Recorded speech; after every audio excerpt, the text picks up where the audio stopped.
इससे पहले वाले पार्ट में हम लोगों ने ऑब्जेक्टिव क्वेश्चन के कुछ लगभग 40 से 45 क्वेश्चन देख लिए थे। कुछ बचे रह गए थे तो उनको इस वीडियो में देखते हैं। तो इसमें जैसे ये सेट लिया है, इसका जो पहला क्वेश्चन है इसमें कह रहे हैं कि Coulomb force F versus 1/r square graph for two pair of point charge Q1 and Q2 and Q2 and Q3 are shown in the figure, find the ratio of Q1 and Q3। तो इसमें ये graph given है Coulomb force and 1/r square के बीच में, ठीक। और ये यहाँ पे ये pair of charge Q1 Q2 given है। अगर हम इसमें ये फोर्स और 1/r स्क्वायर को आपस में डिवाइड करेंगे तो हमें मिलेगा स्लोप ऑफ दिस ग्राफ, जिसे बोलते हैं tan 30 डिग्री, जिसकी वैल्यू हो जाएगी 1/√3, ठीक। तो यहाँ से हम लोग को मिलेगा F अपॉन में जब 1/r स्क्वायर करेंगे तो ये हो जाएगा FR स्क्वायर, जो कि मिला tan 30 डिग्री, जो कि मिला 1/√3, ठीक। कूलम फोर्स हम लोग जानते हैं होता है F = 1/4πε0, जिसको हम लोग सिंपली K लिखते हैं, K Q1 Q2/r स्क्वायर, और यहाँ से FR स्क्वायर = हो जाएगा K Q1 Q2, है ना। तो ये FR स्क्वायर की जगह पे लिख देंगे K Q1 Q2। अच्छा क्वेश्चन पूछा गया था ये, इससे पहले जो CBSE बोर्ड का एग्जाम हुआ था उसमें पूछा गया था, ये मिल गया, ठीक। उसी तरह हम लोग इस ग्राफ के लिए भी निकाल देंगे सेम, ठीक है। जब ये स्लोप गिवन है तो ये स्लोप कितना हो जाएगा, ये स्लोप हो जाएगा tan 60 डिग्री, जिसकी वैल्यू होती है √3, है ना। तो यहाँ से हम लोग अगर निकालेंगे, इसका मल्टीप्लाई करेंगे F और 1/r स्क्वायर का, तो क्या मिलेगा, मिलेगा FR स्क्वायर जब करेंगे ये हो जाएगा K Q1 नहीं K Q2 Q3, और ये स्लोप आ जाएगा tan 60 डिग्री। tan 60 डिग्री की वैल्यू होती है √3, है ना। तो यहाँ से K Q2 Q3 मिला √3, इनको जब डिवाइड कर देंगे simply K Q1 Q2 divided by K Q2 Q3 divide करेंगे तो ये हो जाएगा 1/9 नहीं सिंपली 3 रूट में है ना, तो ये मतलब हो जाएगा इस तरह से, अगर √3 × √3 तो मिलेगा 1/3, ठीक। और यहाँ से K कैंसिल, Q2 कैंसिल, तो Q1/Q3 = मिल गया 1/3। तो इसका करेक्ट आंसर हो जाएगा ऑप्शन डी। और ध्यान रहे इस क्वेश्चन में कि ये जो स्लोप देख रहे हैं नीचे वाली स्लोप, ये स्लोप निगेटिव स्लोप है। तो इसमें अगर जैसे कभी इससे पहले क्वेश्चन पूछा गया था कि if Q2 is least positive charge, then बताना होता था हम लोगों को Q1 और Q3 में कौन सा बड़ा चार्ज है ना। तो यहाँ पे देख रहे हैं कि स्लोप जो इसका Q3 का फोर्स तो ज़्यादा है, लेकिन Q3 का स्लोप निगेटिव है, तो Q3 बड़ा चार्ज होगा लेकिन निगेटिव में होगा, ठीक है। तो इसमें अगर क्या कहते हैं सबसे बड़ा चार्ज देखा जाएगा, केवल उनकी अगर माइनस साइन को इग्नोर कर दिया जाए तो Q3 ही सबसे बड़ा चार्ज होगा, ठीक है। तो क्योंकि इसका जो Q3 का स्लोप है वो निगेटिव है, और Q2 पहले ही क्वेश्चन में बोल दिया गया था ये लीस्ट पॉजिटिव चार्ज है, ठीक है। तो इस तरह से क्वेश्चन करते हैं। अगला क्वेश्चन कह रहा है कि electron drift with speed vd in a conductor with potential difference v across its end, if v reduce v/2 then their drift speed will become, ठीक है। ऐसा क्वेश्चन पहले भी कर चुके हैं, तो इसको बस स्पीड में कर देते हैं कि ड्रिफ्ट वेलोसिटी जो होती है वो डायरेक्टली प्रोपोर्शनल टू होती है अप्लाइड पोटेंशियल। अगर अप्लाइड पोटेंशियल आधा हो गया है तो ड्रिफ्ट वेलोसिटी भी आधी हो जाएगी, तो इसका करेक्ट ऑप्शन ऑप्शन ए हो जाएगा। क्वेश्चन नंबर 3 इसमें कह रहे हैं कि the EMF induce in a coil rotating in a magnetic field does not depend upon the following factor. किस किस फैक्टर पर इंड्यूस EMF नहीं डिपेंड करता। देखिए एंगुलर स्पीड मतलब ज़्यादा कितनी तेज से रोटेट हो रहा है, रोटेशन पर तो डिपेंड करता है, तो ये इसका आंसर नहीं होगा।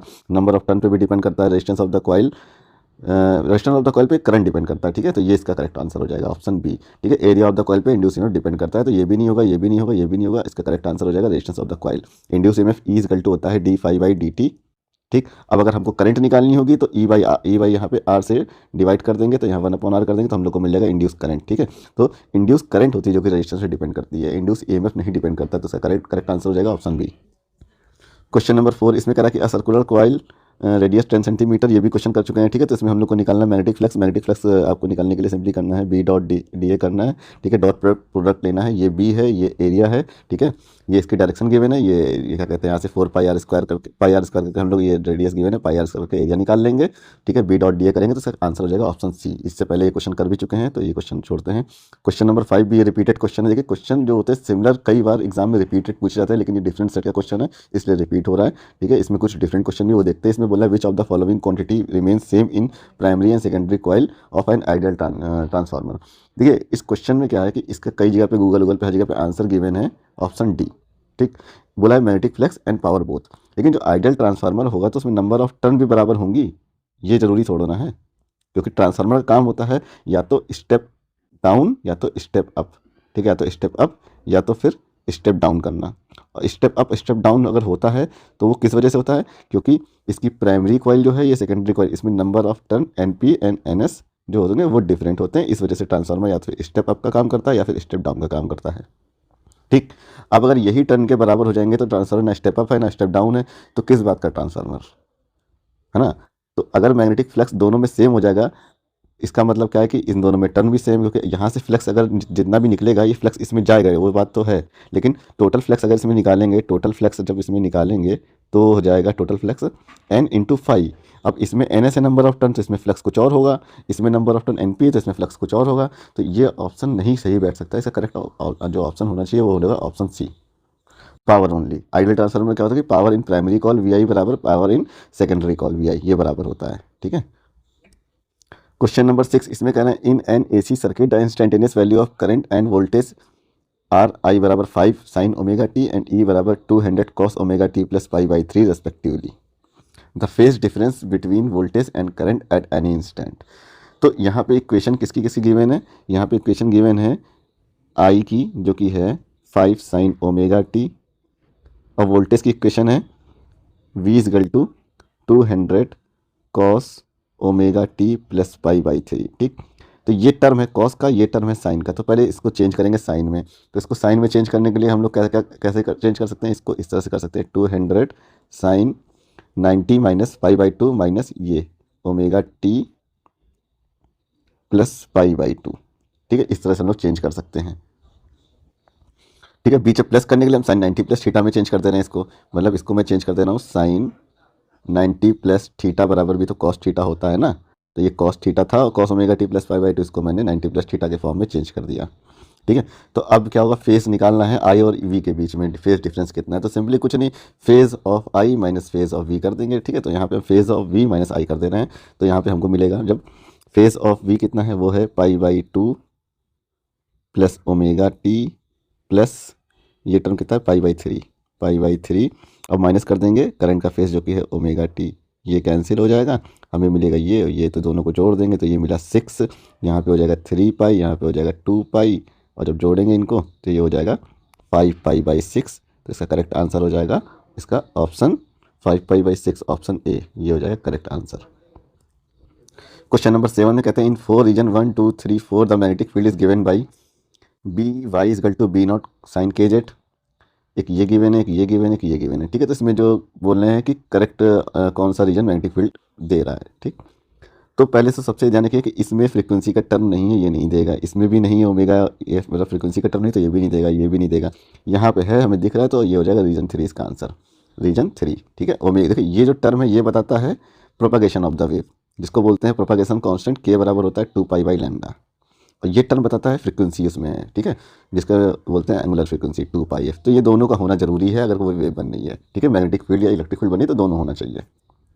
हम लोग यहाँ से इलेक्ट्रिक फील्ड भी लिख सकते हैं EX इजगल टू ये B0 दे रखा है ना, तो हम लोग देखो हम लोग जानते हैं E बाई B बराबर होता है वेलोसिटी ऑफ लाइट, तो यहाँ से अगर हम लोग जो है मैग्नीट्यूड ऑफ ई नॉट निकालेंगे यहाँ पे लिखने के लिए ई नॉट, तो वो क्या हो जाएगा सिंपली B0 इंटू सी, तो यहाँ पे हम लोग लिख सकते हैं B0 into C sine KZ minus omega t, ये हो जाएगा। ये Z बताता है कि wave propagating in positive Z direction.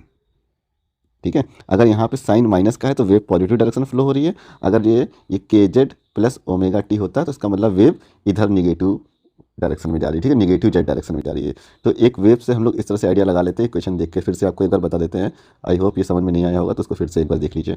मैं बता रहा था कि जैसे ये एक वेव है BY equal to B0 sine KZ minus omega t, ये बता इसलिए रहे हैं क्योंकि 2 नंबर में ऐसे क्वेश्चन कई बार पूछे गए हैं। तो ये तो होता है इंस्टेंटेनियस जो मैग्नेटिक फील्ड का वाइब्रेशन था, और वो किस डायरेक्शन में होगा, वो वाई के डायरेक्शन में होगा। इसे बोलते हैं maximum amplitude of magnetic field, इसको बोलते हैं प्रोपागेशन कांस्टेंट, जिसकी वैल्यू होती है 2 पाई बाई लैम्डा। जेड बताता है फ्लो ऑफ वेव की डायरेक्शन। ठीक है, ये इलेक्ट्रिक फील्ड में भी जे यहाँ पे रहेगा और मैग्नेटिक फील्ड में भी जे यहाँ पे रहेगा। ठीक, और ये माइनस साइन बताता है कि वेव पॉजिटिव जेड डायरेक्शन में जा रही है, अगर ये प्लस होता है तो इसका मतलब होता है वेव निगेटिव जेड डायरेक्शन में जा रही है, ये बताता है वेव की फ्रीक्वेंसी। क्वेश्चन नंबर 8 देखते हैं। क्वेश्चन नंबर 8 में कह रहा है कि the momentum associated with a photon of energy 1.5 electron volt is. तो इसमें हम लोग को निकालना है मोमेंटम। मोमेंटम हम लोग बराबर होता है, हम लोग जानते हैं h बाई लैम्डा, ठीक है। इसे बोलते हैं डी ब्रॉगली वेवलेंथ का फॉर्मूले से निकल के आया है, p बराबर हो जाएगा h बाई लैम्डा। अब लैम्डा फाइंड करना है, तो लैम्डा हम लोग फाइंड करने के लिए सीधा शॉर्ट ट्रिक लगाइए। अगर एनर्जी इलेक्ट्रॉन वोल्ट में गिवन है तो लिखिए 1 2 3 7 5 divided by wavelength in angstrom. ये हमने फॉर्मूला कई बार बताया, आप लोगों को बताया है। तो यहाँ से आप वेवलेंथ निकाल सकते हैं, lambda is equal to 1 2 3 7 5 divided by energy in electron volt 1.5। तो इसको अप्रॉक्सीमेशन लेके करते हैं। अगर ये 2 गुना होता तो ये 12,000 की जगह 6,000 हो जाता, तो ये आधा गुना है, तो लगभग ये हो जाएगा 8,500 के आसपास, लगभग 8-9 हज़ार के आसपास आ जाएगा। तो 8,500 इसको मान लेते हैं, लगभग ये सपोज करिए ये वेवलेंथ आएगी 8,500 एंगस्ट्रॉम के आसपास, ठीक है। जो वैल्यू मिलती है यहाँ से वो मिलेगी एंगस्ट्रॉम में, ठीक है। 8,500 के आसपास वैल्यू आएगी, अप्रॉक्सीमेटेड हम लिख रहे हैं, ठीक है। आप कैलकुलेट करके सही आंसर निकाल भी सकते हैं। हमें बेसिकली क्या 10 की जो पावर ऑर्डर देख रहे हैं ये सही से निकाल देंगे, बस आंसर हो जाएगा। तो अब निकालते हैं यहाँ से मोमेंटम। मोमेंटम बराबर हो जाएगा h बाई लैम्डा ना। तो h कितना है, h होता है 6.023 इंटू 10 की पावर -34। आप परेशान होइए, ये सब वैल्यू आपको एग्जाम में क्वेश्चन पेपर में लिखी मिलेंगी। अपॉन वेवलेंथ, वेवलेंथ है 8,500 एंगस्ट्रॉम। तो एंगस्ट्रॉम को हम लोग लिख देंगे 10 की पावर -10। तो इसको यहाँ से जब हम लोग 10 की जब करेक्ट ऑर्डर निकालेंगे तो ये हो जाएगा 10 की पावर 0.8 लगा देंगे तो ये जाएगा 10 की पावर लगभग यहाँ पे आ जाएगा 6, ठीक है। 6 आ जाएगा, 6 ऊपर चला जाएगा प्लस में, तो लगभग ऊपर जो मिलेगा 10 की पावर 28 के आसपास, है ना। और यहाँ पे मिलेगा 6 डिवाइडेड बाई 0.8। जब इसको भी करेंगे तो अप्रॉक्सीमेटली 8 के बराबर वैल्यू मिलेगी, और 10 की पावर 28 तो आ ही गया। तो इसका करेक्ट आंसर हो जाएगा ऑप्शन बी। टाइम बचाने के लिए बेसिकली आपको अगर ऐसा करना है तो आप कर सकते हैं। इसमें क्वेश्चन नंबर 9 कह रहा है कि N type semiconductor SI is obtained by doping intrinsic SI with. N type बनाना है मतलब पेंटावैलेंट इम्प्योरिटी मिलानी है, जो कि होती है फॉस्फोरस की। तो इसका करेक्ट आंसर हो जाएगा फॉस्फोरस, क्योंकि जो एल्यूमिनियम और बोरॉन और इंडियम ये होते हैं ट्राईवैलेंट, तो ये p टाइप बनाने के काम आते हैं, ठीक है। ये क्वेश्चन कई बार पूछे जाते हैं। क्वेश्चन नंबर 10 ये भी रिपीटेड क्वेश्चन है, मैंने पार्ट 1 में आपको बता चुका हूँ, ठीक है। क्वेश्चन नंबर 11 ये भी रिपीटेड क्वेश्चन है। इसमें कह रहे हैं कि when a PN junction diode is subjected to reverse biasing. जब रिवर्स बायसिंग में ये पीएन जंक्शन लगाया जाता है तो उसमें तो पोटेंशियल बैरियर है वो भी बढ़ जाता है, और पोटेंशियल बैरियर जो डिप्लेशन रीजन है वो भी बढ़ जाता है। तो मतलब इसमें होगा the barrier height increases and the depletion region widen. इसका करेक्ट आंसर हो जाएगा option B. Question number 11, question number 12। Question number 12 करें an alpha particle approaches to gold nucleus in Geiger Marsden experiment with kinetic energy के। It momentarily stop at a distance d from the nucleus and reverse its direction. ये भी question repeat हुआ है, बता रखा हूँ आपको, लेकिन फिर से बता दे रहा हूँ कि जब अल्फा पार्टिकल टारगेट तक जाएगा, न्यूक्लियस तक पहुँचने से पहले जिस डिस्टेंस तक पहुँचता है उसके बाद वो वापस यहाँ पे स्टॉप हो जाएगा, फिर ये वापस रिवर्स हो जाता है। तो इस डिस्टेंस को बोलते हैं distance of closest approach d। तो इस यहाँ पे जो इसकी काइनेटिक एनर्जी थी यहाँ पे सारी कन्वर्ट होकर पोटेंशियल एनर्जी में बदल जाएगी। तो काइनेटिक एनर्जी बराबर पोटेंशियल एनर्जी हम लोग लिख सकते हैं इस तरह से कि इसकी काइनेटिक एनर्जी के कन्वर्ट हो जाएगी पोटेंशियल एनर्जी में। वही जी की पोटेंशियल एनर्जी जो कि डिपेंड करती है 1/d पर, इस तरह से। यानी कि जो काइनेटिक एनर्जी हो जाएगी वो भी डिस्टेंस पे डिपेंड करेगी, यानी k is directly proportional to 1/d। तो यहाँ से अगर हम d का पूछेंगे तो d is inversely proportional to k, ठीक है। तो करेक्ट आंसर हो जाएगा ऑप्शन सी। ये क्वेश्चन इसके वीडियो के पार्ट 1 में रिपीट हो चुके हैं, इसलिए इनको स्किप कर दे रहे थे। इसके बाद ये असर्शन एंड रीजन का जो क्वेश्चन है इसमें बोल रहे हैं कि an electron and proton enter with the same momentum P in magnetic field B such that P is perpendicular to B, then both describe circular path of the same। तो ये क्वेश्चन में कह रहा है कि जब कोई इलेक्ट्रॉन या प्रोटॉन मैग्नेटिक फील्ड में सेम मोमेंटम से एंटर करता है तो सेम सर्कुलर पाथ में की रेडियस में वो मोशन करता है। तो ये बिल्कुल सही स्टेटमेंट है, क्योंकि हम जानते हैं radius of circular motion of charge particle in magnetic field वो होता है mv/qb। mv का मतलब मोमेंटम अपॉन qb ना। मोमेंटम सेम है, मैग्नेटिक फील्ड सेम है, इलेक्ट्रॉन और प्रोटॉन पे चार्ज सेम है, तो रेडियस भी सेम होगी।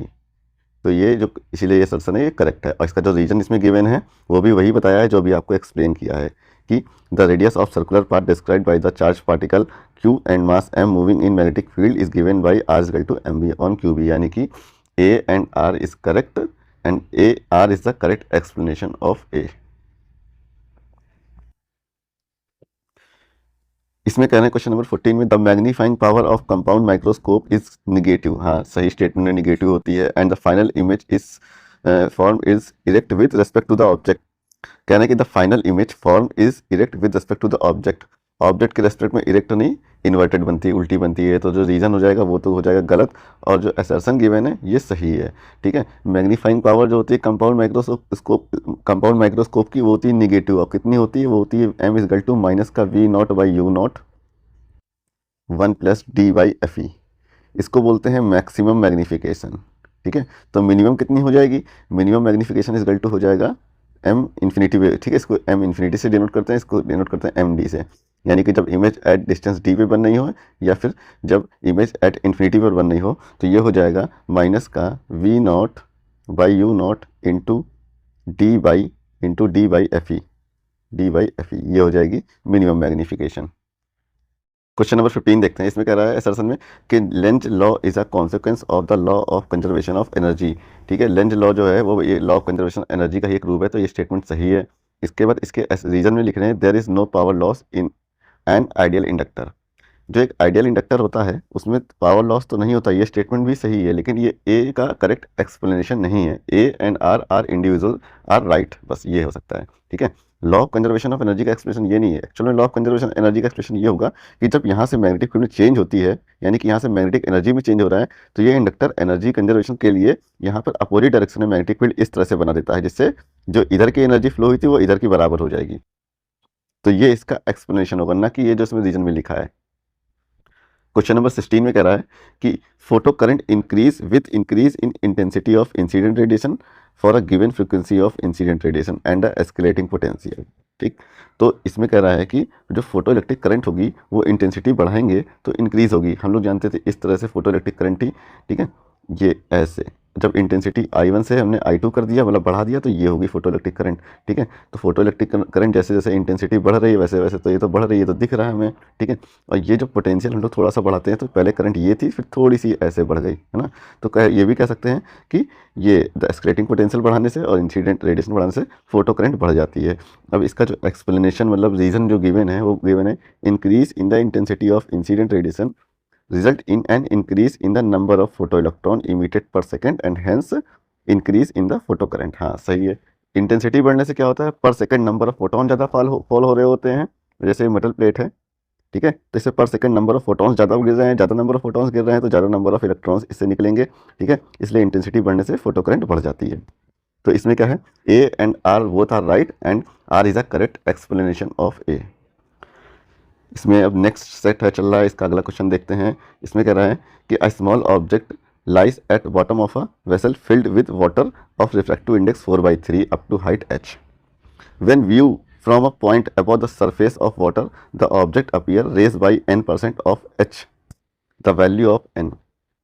क्वेश्चन का लेवल है भाई, ये स्टेटमेंट पढ़िएगा, इसको ढंग से नहीं समझे तो ये क्वेश्चन आप गलत कर देंगे। क्या लिखा है कि the object appear raised by n% of h, मतलब जानते हैं किसकी बात कर रहे हैं। जैसे ये टैंकर में कोई ऑब्जेक्ट पड़ा हुआ है, जब इसको ऊपर से इस तरह से देखा गया, ठीक है, तो ये इसकी हाइट कुछ ये दिखी, ठीक है, तो ये कितना उठा है ये पहले पता करो इतना, फिर उसका h% निकाल लो। तो हमें सबसे पहले ये निकालना है कितना उठा है। ठीक है, तो उसके लिए हमें ये लेंथ निकालनी पड़ेगी कि अपीयर कितना हो रहा है। तो अपेरेंट हाइट बराबर होता है refractive index upon real depth upon refractive index. ठीक है, रिफ्रैक्टिव इंडेक्स हो गया म्यू, तो रियल डेप्थ उसकी कितनी है h, रिफ्रैक्टिव इंडेक्स कितना है 4 अपॉन में 3, तो ये जाएगा ऊपर 3h। ठीक है, तो ये हो गया अपेरेंट डेप्थ, मतलब ये जो टैंकर है, ये जो टैंकर है इस तरह से, ठीक है, इसमें ऑब्जेक्ट यहाँ से h हाइट पे था, h डेप्थ पे था, लेकिन ये कितना अपीयर हो रहा है, ये इतना अपीयर हो रहा है। ठीक है, इस तरह से ये निकल गया 3h/4। तो हमें ये निकालनी डिस्टेंस, ये डिस्टेंस हो जाएगी h minus 3h/4 is equal to h/4 मिला। अब ये जो h/4 मिला है ना, तो वही कह रहा है कि the object appear raised by n% of h, मतलब n% ऑफ h बराबर कितना है h/4। ठीक, तो यहाँ से n की वैल्यू निकाल लो आप। अब तो ये सिंपल हो गया, मतलब ये हो गया n/100 into h equal to h/4, h से h कैंसिल, और ये हो जाएगा n, ये हो जाएगा n बराबर 25। सिंपली इसका करेक्ट आंसर हो जाएगा ऑप्शन सी। बेहतरीन क्वेश्चन, अच्छा क्वेश्चन। ये जो कंसेप्ट है real depth and apparent depth से, तो इसमें जो फॉर्मूला यूज हुआ वो हुआ अपेरेंट डेप्थ बराबर real depth upon refractive index. ठीक, अगला क्वेश्चन कह रहा है कि an electron with velocity v equal to vx i cap plus v y j cap moved through a magnetic field B is equal to B x i cap B minus B y j cap. The force on the electron is, अच्छा electron पे force बताना है। Force का formula होता है F equal to q v cross B, अगर vector form में लिखें तो। ठीक है, अगर जो है जो v and b vector form में गिवन है तो हम लोग फॉर्मूला लगाएंगे F=Q v क्रॉस b। ठीक, तो हमें v भी पता है, b भी पता है, और जो q है वो है q बराबर है चार्ज ऑफ इलेक्ट्रॉन मतलब e। ठीक, तो ऑप्शन में सब में e तो देखो गिवन है, वो ऐसे ही होगा। अब इसमें हम लोग निकालते हैं v क्रॉस b की वैल्यू, तो v क्रॉस b क्या हो जाएगा, v क्रॉस b है ना, तो हम लोग लिखेंगे F=E v कितना है v x i cap plus v y j cap cross B. ठीक है, तो b कितना है B x i cap minus B y j cap. ठीक, तो जब क्रॉस प्रोडक्ट होता है तो जो वेक्टर गिवन है आई जे, ठीक है, इनमें आई आई का जो मल्टीप्लाई होगा तो वो सिंपली जीरो हो जाएगा। ठीक है, जे जे का होगा तो सिंपली जीरो हो जाएगा। तो हम जब इनको मल्टीप्लाई करेंगे तो हमको सिंपली मिलेगा वी एक्स आई कैप का मल्टीप्लाई होगा जे कैप से। ठीक है, और आई क्रॉस जे क्या होता है के। ठीक है, तो यहाँ से मिले हमें ये ई अंदर ब्रैकेट में मिला वी एक्स माइनस का बी वाई, और जो ये जे आई क्रॉस जे है वो बन जाएगा के कैप। उसके बाद फिर वी एक्स का अगर जो है वी एक्स से होगा तो जीरो होना ही, तो वी वाई का अगर इससे करेंगे वी एक्स से तो मिलेगा प्लस का मल्टीप्लाई करेंगे तो मिलेगा प्लस का v y into v y. उसके बाद जब जे क्रॉस आई करेंगे तो जे क्रॉस आई मिलता है माइनस का के, है ना, तो ये आपस से माइनस हो जाएगा और यहाँ मिलेगा माइनस का के कैप। ठीक है, तो इसमें जो करेक्ट आंसर हो जाएगा इसका माइनस कॉमन ले लेंगे तो ये बन रहा है ऑप्शन सी। क्वेश्चन नंबर 3 में कह रहा है bar magnet is cut into two equal half parallel to its magnetic axis, the physical quantity that remain unchange. तो इसका आंसर हो जाएगा मैग्नीट्यूड ऑफ मैग्नेटाइजेशन होगा, वो अनचेंज रहेगा। ठीक है, ये पोल स्ट्रेंथ और मोमेंट ऑफ एनर्जी ये सब चेंज हो जाते हैं, तो जो अनचेंज प्रॉपर्टी होती है वो magnitude of magnetization. Question number 4 में कह रहे हैं in LC circuit connect to an AC source with increase in the frequency of the source the net reactance. तो नेट रिएक्टेंस के बारे में बात कर रहे हैं। तो होता क्या है कि जब हम ग्राफ बनाते हैं फ्रीक्वेंसी वर्सेस इम्पीडेंस का, तो देखते हैं कि जैसे जैसे फ्रीक्वेंसी बढ़ती है तो सबसे पहले इम्पीडेंस कम होता है, फिर एक वैल्यू मिनिमम तक पहुंचता है, उसके बाद बढ़ने लगता है, तो इस तरह से बढ़ भी जाता है। तो ये इसका ग्राफ बनता है। तो ये जिस फ्रीक्वेंसी पर मिनिमम होता है इम्पीडेंस उसे बोलते हैं रेजोनेंस फ्रीक्वेंसी, रेजोनेंस फ्रीक्वेंसी। ठीक है, अब इस रीजन में जो था वो क्या था कि वो फ्रीक्वेंसी बढ़ने के साथ साथ इम्पीडेंस घट रहा था, तो इस रीजन को कहते हैं कैपेसिटिव रीजन। इस रीजन में जो रिएक्टेंस ऑफ कैपेसिटेंस थी वो ज़्यादा होती है, रिएक्टेंस ऑफ इंडक्टर वो कम होती है। और इस रीजन में क्या था, फ्रीक्वेंसी बढ़ने के साथ साथ जैसे जैसे फ्रीक्वेंसी बढ़ा रहे हैं इम्पीडेंस भी बढ़ रहा है, तो इसे बोलते हैं इंडक्टिव रीजन, इंडक्टिव रीजन। और इसमें क्या था कि इंडक्टिव रिएक्टेंस की वैल्यू ज़्यादा होती है और कैपेसिटिव रिएक्टेंस की वैल्यू कम होती है। तो हम लोग इसमें जो करेक्ट आंसर लगा सकते हैं वो लगा सकते हैं कि पहले जो फ्रीक्वेंसी बढ़ाने से इम्पीडेंस जो होगा, तो इसमें हो जाएगा correct answer option D, first decrease to become zero and then increase. अब देखते हैं क्वेश्चन नंबर 5। क्वेश्चन नंबर 5 में कह रहा है which of the following physical quantities remain the same for X-ray, red light and radio wave when travelling through a medium. तो ये जो एक्सरे है, रेड लाइट या रेडियो वेव या फिर माइक्रोवेव या फिर इलेक्ट्रॉन वेव या फिर हीट वेव, कोई भी इसमें दे सकते थे। ठीक है, ये इसे बोलते हैं इलेक्ट्रोमैग्नेटिक स्पेक्ट्रम। तो वोल स्पेक्ट्रम के लिए, वोल इलेक्ट्रोमैग्नेटिक स्पेक्ट्रम के लिए जो टर्म है वो सेम रहेगा, वो होगा फ्रीक्वेंसी। जैसे जैसे वेव एक मीडियम से दूसरे मीडियम में एंटर करती है, अगर इस तरह से आ रही होती है दूसरे मीडियम में एंटर करती है, तो इसकी यहाँ पे वेलोसिटी v1 थी तो यहाँ वेलोसिटी v2 हो जाएगी, चेंज हो जाएगी। यहाँ वेवलेंथ λ1 थी, वेवलेंथ यहाँ पर पहले मीडियम में थी λ1, तो यहाँ चेंज होकर λ2 हो जाएगी। यहाँ फ्रीक्वेंसी f थी तो इस मीडियम में भी फ्रीक्वेंसी सेम f रहेगी। ठीक है, तो उसका वेवलेंथ, स्पीड, मोमेंटम सब चेंज हो जाती है लेकिन फ्रीक्वेंसी कॉन्स्टेंट बनी रहती है। ठीक है, तो इसका करेक्ट आंसर हो जाएगा ऑप्शन सी।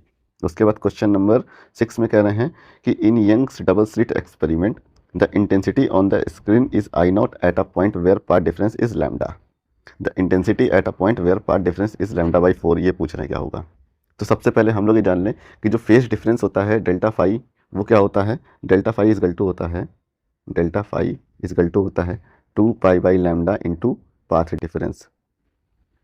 ठीक, अब इंटेंसिटी का जो फॉर्मूला क्या होता है, इंटेंसिटी का फॉर्मूला होता है रिजल्टेंट इंटेंसिटी होता है I is equal to 4I0 cos square, ठीक, कॉस स्क्वायर फेज डिफरेंस मतलब 5/2, ये होता है रिजल्टेंट इंटेंसिटी का फॉर्मूला जब दोनों वेव की इंटेंसिटी सेम होती है, ये निकल कर आता है ना। तो एक बार फेज डिफरेंस है कितना, वो है जब इसमें पाथ डिफरेंस रख देंगे लैम्डा, ठीक है, तो फेज डिफरेंस हो जाएगा डेल्टा फाई इक्वल टू 2 पाई/लैम्डा, और लैम्डा में लैम्डा मल्टीप्लाई कर दिया, ये लैम्डा पाथ डिफरेंस है, तो फेज डिफरेंस मिला 2 पाई।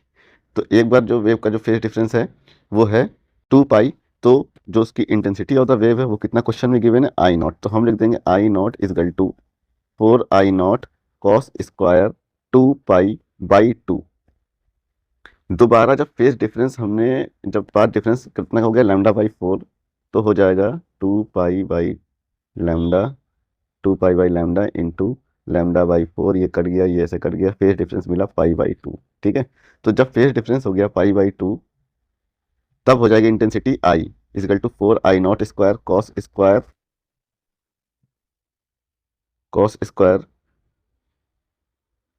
पाई/2, और नीचे पहले से भी 2 है ये, है ना, तो हो जाएगा पाई/4, ठीक। इनको डिवाइड कर देंगे आपस में, तो हम लोग को मिलेगा I0/I इजकल टू, ऊपर है कॉस स्क्वायर 180, इसकी वैल्यू होती है 1, ये कट जाएगा आपस में, नीचे कॉस 45 का स्क्वायर, तो इसकी वैल्यू होती है 1/2, ठीक है।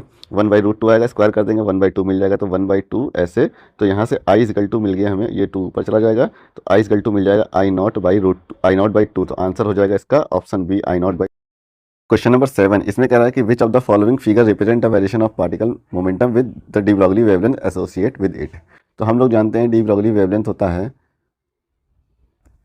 लैम्डा इजकल टू h/p, यानी कि lambda is inversely proportional to p, ठीक है। तो ऐसा ग्राफ अगर बनाएगा तो कुछ इस टाइप का ग्राफ बनेगा, वो ग्राफ कौन सा है, वो graph option B. Question number 8 में कह रहा है कि in the nuclear reaction x represented as. तो जब न्यूक्लियर रिएक्शन इस टाइप की मिलेगी तो हम लोग को देखना होगा, सबसे पहले तो ऊपर देखना होगा मास कंजर्वेशन, यानी कि मास नंबर कंजर्वेशन देखना होगा। ऊपर कितना टोटल मास है 14, 14 में 4 जोड़ा 18, तो इस साइड भी 18 होना चाहिए, एक पहले से है तो यानी कि इधर जो भी आइटम होगा उसके पास 17 होगा मास नंबर, ठीक है, 17 और 1 18 हो जाएगा। तो ऑप्शन हो सकते हैं ये और ये, ऑप्शन डी, ऑप्शन बी और सी हो सकते हैं, ठीक।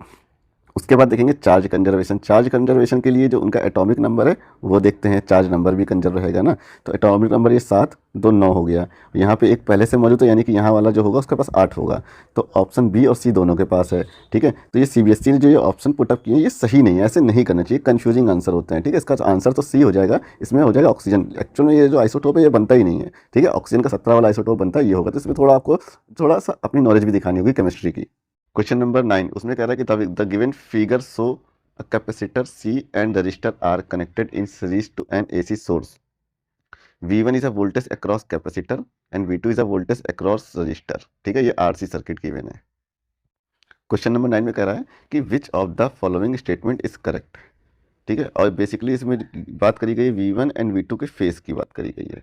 तो आप जानते हैं कि अगर RC सर्किट होता है तो उसमें करंट का फेज ये होता है, ठीक है, रजिस्टर के क्रॉस वोल्टेज और जो करंट होता है वो सेम फेज में होता है, और जो कैपेसिटर के क्रॉस वोल्टेज होता है वो 90 डिग्री पीछे होता है, और अगर यहाँ पे इंडक्टर लगा होता तो उसका जो फेज होता है वो 90 डिग्री आगे होता है ना।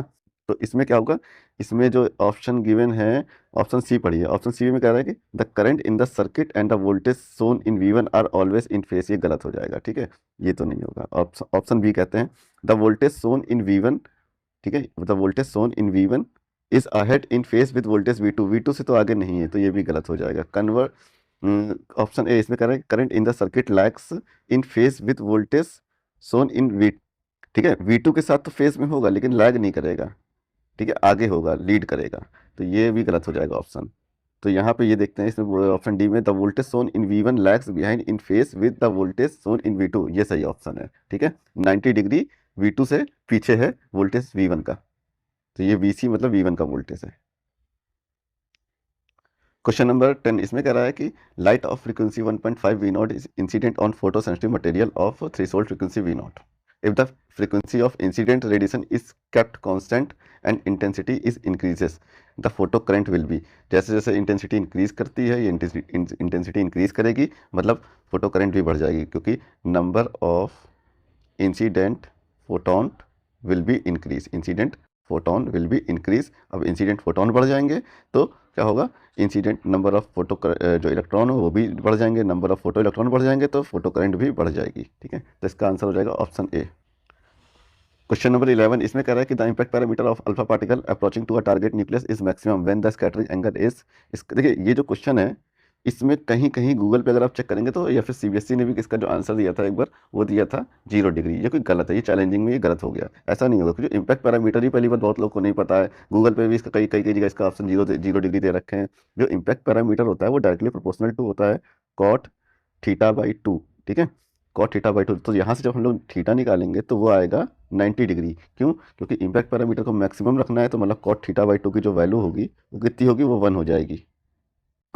ठीक है, अब कॉट थीटा/2 की जो वैल्यू है वो 1 कब होती है, कॉट थीटा की वैल्यू 1 तब होती है जब कॉट 45 डिग्री होता है, तो इसकी वैल्यू 1 हो जाती है। कॉट 45 का मतलब जानते हैं क्या होता है, कॉट 45 का मतलब पाई/4। तो यहाँ पे हम लोग लिख सकते हैं कॉट पाई/4, है ना। तो यहाँ से थीटा/2 इजकल टू आ गया पाई/4। तो 2 से ये कैंसिल हो जाएगा तो ये 2 मिला, तो हम लोग को थीटा बराबर मिला पाई/2, जो कि हो गया 90 डिग्री। तो इसका जो करेक्ट आंसर होता है वो होता है 90 डिग्री। तो इस क्वेश्चन को आप थोड़ा ध्यान से देखिएगा। ठीक है, ये कंसेप्ट होता है, इम्पैक्ट पैरामीटर बराबर होता है B is directly proportional to cot थीटा/2। अब इम्पैक्ट पैरामीटर आपको नहीं पता है तो फिर अलग बात है। इम्पैक्ट पैरामीटर वैसे आपको बता देते हैं कि ये जो न्यूक्लियस था इस पर जब अल्फा पार्टिकल स्कैटरिंग हो रही थी, अल्फा पार्टिकल स्कैटरिंग एक्सपेरिमेंट हुआ, तो जो पार्टिकल जितनी मैक्सिमम यहाँ तक सपोज करिए पहुंचा, उसके बाद यहाँ से डिफ्लेक्ट हो गया। ठीक है, तो ये जो इसकी वेलोसिटी की डायरेक्शन और न्यूक्लियस के बीच की परपेंडिकुलर डिस्टेंस है, इसे बोलते हैं impact parameter. Impact parameter B. Question number 12 कह रहा है two nuclei have their mass number in the ratio of 1:27। What is the ratio of their nuclear density. पहली बात तो न्यूक्लियर जो डेंसिटी होती है वो मास नंबर पर डिपेंड नहीं करती है। न्यूक्लियर डेंसिटी हमने अभी से पहले क्या कहते हैं क्वेश्चंस में बताया था, एक शॉर्ट्स डाला था उसमें आपको न्यूक्लियर डेंसिटी से रिलेटेड एक जो क्वेश्चन था लगभग 3 नंबर में पूछा जाता है, तो वो आपको कराया था। उसमें बताया था जो न्यूक्लियर डेंसिटी होती है वो मास नंबर या फिर एटॉमिक नंबर पर डिपेंड नहीं करती है। ठीक है, nuclear density does not depends on A. तो न्यूक्लियर डेंसिटी किसी भी न्यूक्लियस की जो डेंसिटी होती है वो होती है D is equal to 2 point something into 10⁻17 kg/m³। देख रहे हैं डेंसिटी कितनी है न्यूक्लियस की। मतलब अगर ये न्यूक्लियस का साइज 1 मीटर का हो जाए लगभग, तो उसका जो वेट हो जाएगा 10⁻17। मतलब एक फुटबॉल के बराबर अगर न्यूक्लियस हो जाता है तो उसका वेट लगभग लगभग हो जाएगा मून के बराबर, लगभग लगभग हो जाएगा 10⁻17। ठीक है, तो ये होता है न्यूक्लियर डेंसिटी। यानी कि हमारी बॉडी में जो वेट होता है वो ड्यू टू न्यूक्लियस की वजह से ही होता है, क्योंकि हमारी बॉडी जो मिलकर बनी है वो एटम से मिलकर बनी है, और एटम अपने आप में 99 पॉइंट हिस्सा खाली है। तो वेट कहाँ से आया, वेट आया न्यूक्लियस से। तो इसमें जो करेक्ट आंसर हो जाएगा ऑप्शन बी। ठीक है, न्यूक्लियर डेंसिटी इज कांस्टेंट, जिसकी वैल्यू होती है 2 × 10⁻17 kg/m³। ठीक है, ये कांस्टेंट टर्म होता है, तो आंसर हो जाएगा 1:1। क्वेश्चन नंबर 13 कह रहा है कि a plane wave is incident on concave mirror of radius of curvature r, the reflected wave is spherical wave of radius r/2। ठीक है, इसका आंसर हो जाएगा रेडियस r/2। ठीक है, इसमें ज़्यादा दिमाग नहीं लगाना, हम लोग जानते हैं फोकल लेंथ बराबर होता है r/2, तो जो रिफ्लेक्टेड वेव होगी वो spherical wave of radius r/2 की हो जाएगी। उसका क्वेश्चन नंबर 14 इसमें कह रहा है a planar loop is rotated in magnetic field about an axis perpendicular to the field, the polarity of the induce EMF change once in each. तो half revolution में पता है पोलैरिटी चेंज हो जाएगी। ठीक है, तो ये हो जाएगा इसका ऑप्शन बी, ऑप्शन बी। उसके बाद देखते हैं क्वेश्चन नंबर 15। क्वेश्चन नंबर 15 में कह रहा है कि in which of the following diagram the capacitor C connected correctly to provide smooth output of a half wave rectifier. ठीक है, ये काफ़ी अच्छा क्वेश्चन है, इसको थोड़ा ध्यान से देखिए। ठीक है, तो जहाँ जहाँ ये डायोड लगा हुआ है ये सब हाफ वेव रेक्टिफायर है। ठीक है, और हाफ वेव रेक्टिफायर है, और हमें यहाँ पे मिलता है आउटपुट वोल्टेज जो किस टाइप का मिलता है, जो इस टाइप का मिलता है। अगर ये हाफ वेव है तो ऐसे ऐसे ऐसे मिलेगा। ठीक है, तो ये जो आउटपुट मिल रहा है इसमें कुछ कंपोनेंट होता है अल्टरनेटिव करंट एसी का, कुछ कंपोनेंट होता है, क्योंकि जो हाफ वेव रेक्टिफायर होता है उसकी अगर इफिशियंसी निकालते हैं तो वो होती है 40.2 समथिंग। ठीक है, 40.6 होती है, ये होती है इफिशियंसी, यानी कि 60% अभी भी इसमें एसी है। ठीक है, तो ये जो आउटपुट है ये अभी भी सही आउटपुट नहीं, इसमें से एसी कंपोनेंट फिल्टर करना होता है। और जो रिएक्टेंस मतलब या फिर रेजिस्टेंस ऑफ कैपेसिटर वो होता है 1/ω/c। ठीक है, और अगर ओमेगा की वैल्यू हो जाएगी 0, है ना, ओमेगा की वैल्यू अगर 0 हो जाएगी तो एक्सी की वैल्यू कितनी हो जाएगी, वो हो जाएगी इन्फिनिटी लगभग। ठीक, तो जो बैटरी जो आउटपुट वोल्टेज होता है जो जो मतलब डीसी कंपोनेंट होता है, ठीक है, डीसी कंपोनेंट के लिए ओमेगा होता है 0, तो डीसी कंपोनेंट के लिए जो रिएक्टेंस हो जाएगा वो हो जाएगा इन्फिनिटी। तो हमें यहाँ पे आउटपुट से डीसी कंपोनेंट चाहिए। ठीक है, तो अगर हम यहाँ पे इस तरह से कैपेसिटर लगा देंगे तो सारा डीसी कंपोनेंट जो है वो इस डायरेक्शन में ही जाएगा, इधर नहीं जा पाएगा, ठीक है, क्योंकि यहाँ पे जो रेजिस्टेंस है वहाँ इन्फिनिटीज़ को मिल रहा है ना, तो इस सारा का सारा डीसी कंपोनेंट यहाँ पे मिल आएगा और आउटपुट हम लोग को मिल जाएगा, ठीक है। और जो एसी होता है वो एसी कंपोनेंट वो इधर आगे आउटपुट में ना जाके वो इधर से निकल जाएगा कैपेसिटर के थ्रू, ऐसे सर्किट में फिल्टर हो जाएगा, इसलिए इसे बोलते हैं फिल्टर सर्किट भी। तो इसमें जो करेक्ट ऑप्शन है वो ऑप्शन सी हो जाएगा, क्योंकि वो सर्किट ऐसा बना हुआ है, ठीक है।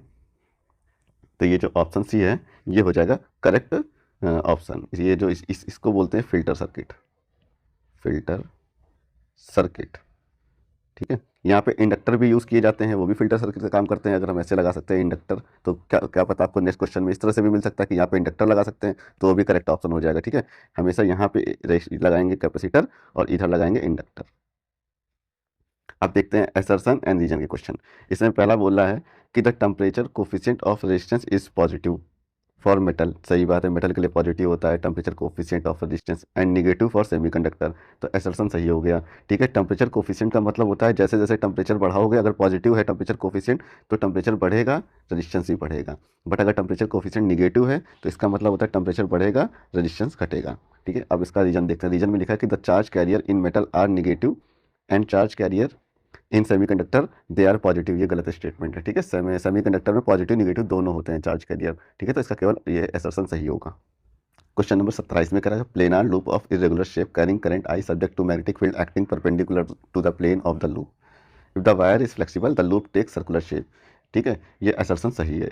इसका रीजन में लिखा है the force acting on each point of a current carrying loop in a magnetic field perpendicular to its plane radially outward, जो कि फ्लेमिंग के राइट हैंड रूल से, फ्लेमिंग के लेफ्ट हैंड रूल से लोग निकाल सकते हैं। तो कहने का मतलब है वो लूप इस तरह से कुछ रखा हुआ था, जब मैग्नेटिक फील्ड लगाई तो वो लूप क्या होगा, अगर हमने मैग्नेटिक फील्ड यहाँ पे लगा दिया तो ये जो लूप होगा ये कन्वर्ट हो जाएगा, इसमें आउटवर्ड हर जगह फोर्स लगेगा तो ये सर्कुलर शेप में कन्वर्ट हो जाएगा। तो कुल मिलाकर वो लूप इस तरह से हो जाएगा, करेक्ट सर्कुलर शेप में हो जाएगा, ठीक।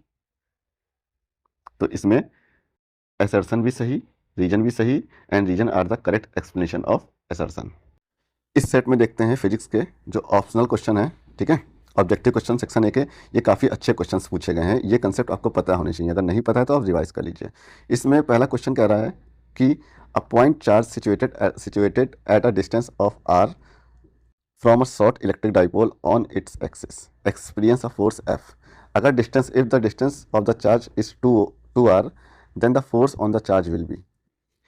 हम जानते हैं इलेक्ट्रिक फील्ड होती है due to dipole at R distance पे होता है 2kp/r³, यानी कि electric field is inversely proportional to r³, ठीक। अब फोर्स की बात कर रहे हैं तो फोर्स बराबर होता है Q/E, यानी कि फोर्स भी इनवर्सली प्रोपोर्शनल होगा r³ के, ठीक। अब जब r कन्वर्ट हो गया किसमें, 2r में, है ना, तो फोर्स क्या हो जाएगा, फोर्स हो जाएगा इनवर्सली प्रोपोर्शनल टू 2r का क्यूब, यानी कि 1/8 टाइम्स, है ना, 1/8 टाइम्स हो जाएगा फोर्स, यानी कि इसका आंसर हो जाएगा ऑप्शन बी। क्वेश्चन नंबर 2 इसमें कह रहा है कि for a metallic conductor the correct representation of variation of resistance R with temperature. Metallic conductor में क्या होता है, जैसे जैसे उसका टेम्परेचर बढ़ता है रेजिस्टेंस घटता चला जाता है, क्योंकि उसका जो टेम्परेचर कोफिशिएंट होता है अल्फा वो होता है निगेटिव, है ना, उसका टेम्परेचर कोफिशिएंट अल्फा होता है निगेटिव, है ना, और जो क्या कहते हैं सॉरी पॉजिटिव, ठीक है। सेमीकंडक्टर का होता है निगेटिव और मेटल के लिए टेम्परेचर कोफिशिएंट पॉजिटिव होता है। टेम्परेचर कोफिशिएंट पॉजिटिव का मतलब अगर टेम्परेचर बढ़ेगा तो रेजिस्टेंस बढ़ेगा, और टेम्परेचर कोफिशिएंट अगर निगेटिव है जो कि सेमीकंडक्टर के लिए होता है, इसका मतलब होता है अगर टेम्परेचर बढ़ेगा तो रेजिस्टेंस घटेगा, ठीक है। तो हमें मेटल के लिए क्या है, टेम्परेचर बढ़ रहा है रेजिस्टेंस बढ़ रहा है, तो इसका करेक्ट आंसर हो जाएगा ये वाला ऑप्शन बी, ठीक है। टेम्परेचर बढ़ रहा है रेजिस्टेंस बढ़ रहा है।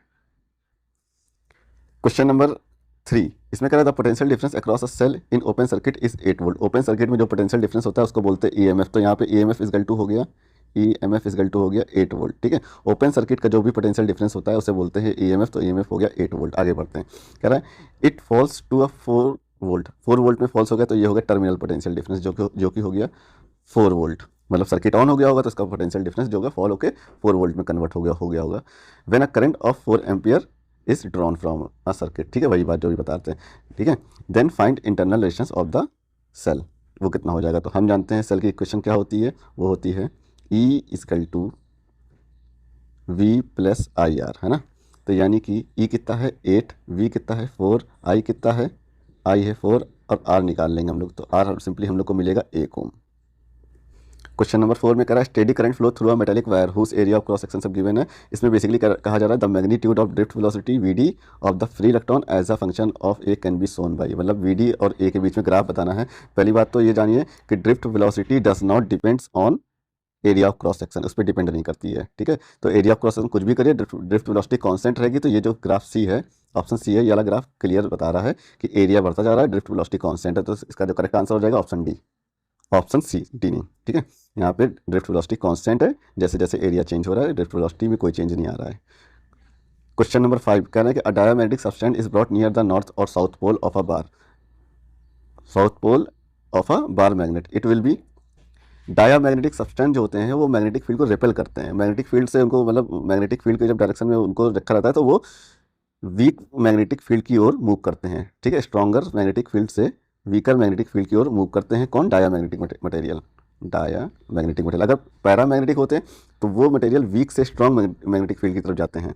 तो इसमें बोल रहे हैं कि डायामैग्नेटिक मटेरियल की बात करी गई है ना, जो लाए गए हैं नियर साउथ पोल लाओ या फिर नॉर्थ पोल लाओ, कोई फर्क नहीं पड़ता है, वो दोनों को रिपेल करेंगे। तो इसका करेक्ट आंसर हो जाएगा option A, repel by both poles, repel by both poles. Question number 6 में कह रहा है कि circular coil of radius 8 centimetre 40 turn is rotate about its vertical diameter with angular speed 25 by pi in uniform horizontal magnetic field of magnitude 3 × 10⁻⁻2 tesla. Maximum EMF induce in the coil will be, क्या होगा, ठीक है। तो हम लोग जानते हैं EMF का फॉर्मूला, हम लोगों ने तो ये सब देखा होगा, E is equal to E naught sine omega, ये तो सबने देखा होगा। ये ई नॉट होता है, वो होता है मैक्सिमम ईएमएफ, ठीक है। यही फाइंड करना है मैक्सिमम ईएमएफ, ठीक है। और जब ये फॉर्मूला देखा था, ई नॉट किसे माना था हम लोगों ने, वो था E is equal to N A B omega sine omega T, ठीक है। साइन ओमेगा टी को 1 कर दिया था तो ये टर्म मिल गया था हमें मैक्सिमम ई, ठीक है, ईएमएफ जब ये 1 हो जाता है। तो बेसिकली एन ए बी बताना है, एन ए बी ओमेगा की वैल्यू बतानी है। एन गिवन है हम लोग को कितना 40 टर्न, ओमेगा गिवन है कितना, ओमेगा है 25 बाई पाई, ए कितना है, ए इसका हो जाएगा लूप का एरिया, ठीक है। और सर्कुलर कॉइल है तो पाई आर स्क्वायर से निकाल सकते हैं। तो हम लोग अगर मैक्सिमम ईएमएफ निकालेंगे ई नॉट तो वो मिलेगा N 40 into pi R square, मतलब 8 का स्क्वायर, मतलब सेंटीमीटर में है तो 10⁻⁻2, और -2 को जब स्क्वायर करेंगे तो हो जाएगा -4, ठीक। उसके बाद ये हो जाएगा ओमेगा, ओमेगा कितना है, ओमेगा है 25 बाई पाई, और ये पाई पाई कैंसिल भी हो जाएगा, इंटू मैग्नेटिक फील्ड जो कि ये 3 × 10⁻⁻2। तो जब इसको सॉल्व करेंगे तो मैक्सिमम ईएमएफ आ जाएगा 0.19, ठीक। ये जाएगा इसका correct answer option C. Question number 7, question number 7 में देखिए कह रहे हैं कि ये फिगर शो रेक्टेंगुलर PSRQ, ठीक है, PSRQ in which movable arm is PQ। ये जो PQ आर्म है ये मूव कर रही है, ठीक है, इधर जा रही है v वेलोसिटी से, आगे बढ़ते हैं, ठीक है। इसका रेजिस्टेंस R है, ठीक है, ये जो PQ has a resistance R and resistance of PSRQ is negligible, then magnitude of EMF induced when PQ is moved with velocity v does not depend। अच्छा, EMF जो इसमें इंड्यूस हो रहा होगा वो किस बात पे डिपेंड नहीं करता है, बेसिकली ये पूछा जा रहा है, ठीक है। तो जो इंड्यूस EMF का फॉर्मूला होता है, इमोशनल EMF जिसे कहते हैं, वो होता है v इजकल टू, इस तरह से लिख सकते हैं, EMF E is equal to, EMF E is equal to, EMF E is equal to BVL, ठीक है। हम इस तरह से याद रखते हैं, बवाल कंसेप्ट है बिल्कुल, ठीक है, बवाल, ठीक है, बस यही ध्यान रखिए। बोस्टनल ईएमएफ का कंसेप्ट ही बवाल होता है। तो BVL, ठीक है, मतलब मैग्नेटिक फील्ड पे डिपेंड करता है, वेलोसिटी पे डिपेंड करता है, और एल क्या है, लेंथ, लेंथ पे भी डिपेंड करता है। किस बात पे डिपेंड नहीं करता है, वो है रेजिस्टेंस पे। तो इसका करेक्ट आंसर हो जाएगा रेजिस्टेंस, ठीक है। तो ये ऑप्शन गलत, ये ऑप्शन गलत, ये ऑप्शन गलत, करेक्ट आंसर हो जाएगा रेजिस्टेंस। क्वेश्चन नंबर 8, इसमें कह रहा है कि in the process of charging of capacitor the current produce between the plate of capacitor is. देखिए, जब कैपेसिटर चार्ज हो रहा होता है उसके बीच में जो भी करंट फ्लो हो रही होती है उसे बोलते हैं displacement current, ID, displacement current, ID, ठीक है। ID इज इक्वल टू होता है एप्सिलॉन नॉट d∅/dt। तो इसका आंसर हो जाएगा ऑप्शन सी। क्वेश्चन नंबर 9, इसमें कह रहा है कि for a concave mirror of focal length f the minimum distance between the object and it's real image, वो हो जाएगी 2f, नहीं सॉरी 0। कैसे? अगर हमने ऑब्जेक्ट को 2f पे रखा है ऐसे, तो इमेज भी कहाँ बनेगी, वो भी तो 2f पे ही बनती है। तो मिनिमम डिस्टेंस कितनी हो गई, 0 ही हो गई, ठीक है। तो इसका आंसर हो जाएगा ऑप्शन ए।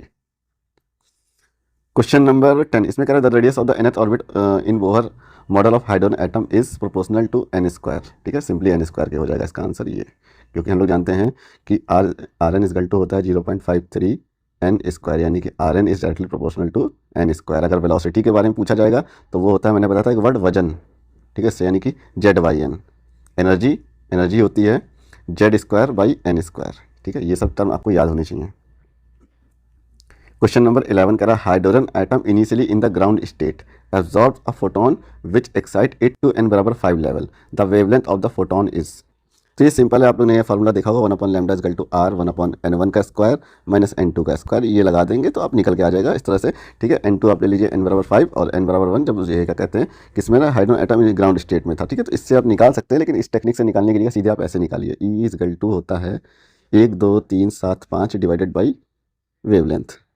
ये जो वेवलेंथ है ये एंगस्ट्रॉम में है और जो एनर्जी है वो इलेक्ट्रॉन वोल्ट में है। तो ट्रांजिशन कहाँ से हो रहा है, वो हो रहा है 1 से जा रहा है 5 में, ठीक।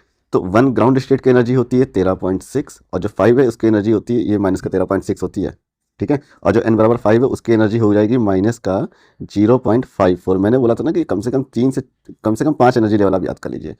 पहले स्टेट की एनर्जी होती है 13.6 इलेक्ट्रॉन वोल्ट, ठीक। दूसरे स्टेट की एनर्जी जो हो, ये माइनस में वैल्यू लिखी है, माइनस का 3.4 हो जाएगी दूसरे की, तीसरे की हो जाएगी माइनस का 1.51 इलेक्ट्रॉन वोल्ट, चौथे की हो जाएगी माइनस का 0.85 और पाँचवें की हो जाएगी माइनस का 0.54। अब ये आई कैसे, तो एनर्जी बराबर होता है nth एनर्जी लेवल का फॉर्मूला होता है माइनस का 13.6 बाई n स्क्वायर, ठीक है। इस तरह से निकाल सकते हैं इनकी वैल्यू रख के, लेकिन आप डायरेक्ट याद ही कर लीजिए क्योंकि ये कैलकुलेशन जब करेंगे तो फिर टाइम जाएगा, ठीक है।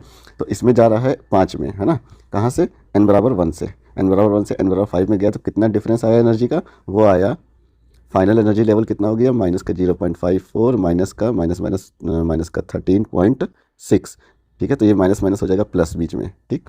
तो जब इसको सॉल्व करेंगे तो एनर्जी गैप जो आएगा वो आएगा E इज इक्वल टू 13.006 लगभग, ठीक है, लगभग 13 इलेक्ट्रॉन वोल्ट के आसपास आया, है ना। तो यहाँ से हम ये जो फॉर्मूला लिखे थे इसका यूज़ करेंगे, वेवलेंथ निकाल देंगे। वेवलेंथ का फॉर्मूला क्या हो जाएगा, सिंपली फिर यहाँ से ये हो जाएगा lambda is equal to 1 2 3 7 5 divided by energy, energy कितनी आई 13 आई, 13 से जब इसको डिवाइड करेंगे तो आ जाएगा 95 नैनोमीटर, तो ये इसका करेक्ट आंसर हो जाएगा। उसके बाद क्वेश्चन नंबर 12 में कह रहे हैं the mass density of nucleus of mass number A, ठीक है। मास डेंसिटी मास नंबर पे डिपेंड ही नहीं करती, तो इसका आंसर हो जाएगा ऑप्शन डी इंडिपेंडेंट ऑफ ए।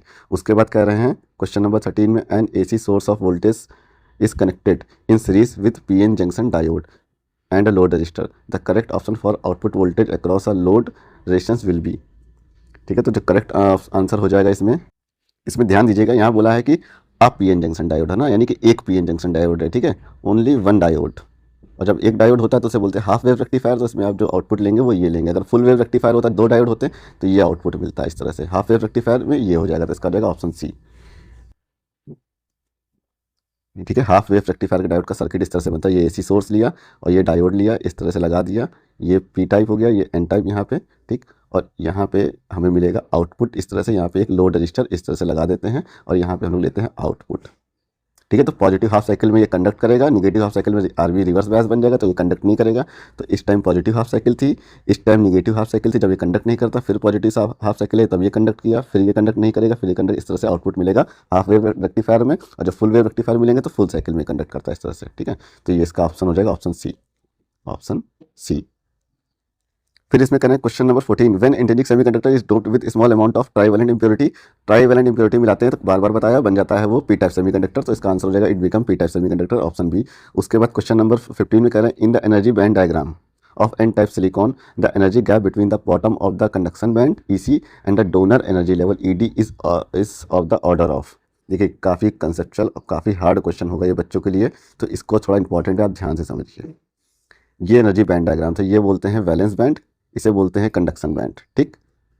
जब t बराबर 0 है तो सारे इलेक्ट्रॉन यहीं पे होते हैं वैलेंस बैंड में, कंडक्शन बैंड में कोई भी नहीं होते हैं। उसके बाद डोपिंग कर दी गई, इसमें एन टाइप था इसमें, तो मतलब इसमें पेंटावैलेंट जब डोपिंग करी होगी तो इसमें एक एक्सेप्टर आइटम जो आ गया होगा, एक्सेप्टर सॉरी नहीं डोनर, ठीक है। मतलब इलेक्ट्रॉन पेंटावैलेंट में क्या होता है, एक इलेक्ट्रॉन डोनेट करने वाला जो आ गया होगा ना, तो जो डोनेट कर रहा होगा इलेक्ट्रॉन, उसकी एनर्जी जो होती है वो कंडक्शन बैंड के पास में होता है, उसका एनर्जी लेवल ये होता है, इसे बोलते हैं energy level of donor atom, ठीक है। तो ये जो डिफरेंस होता है ये बहुत कम होता है, जैसे आप लोगों ने देखा ये होता है कम से कम 2 से 3 इलेक्ट्रॉन वोल्ट के बीच का गैप होता है, 2 से 3 इलेक्ट्रॉन वोल्ट का गैप होता है, तो ये तो बहुत ही कम होता है।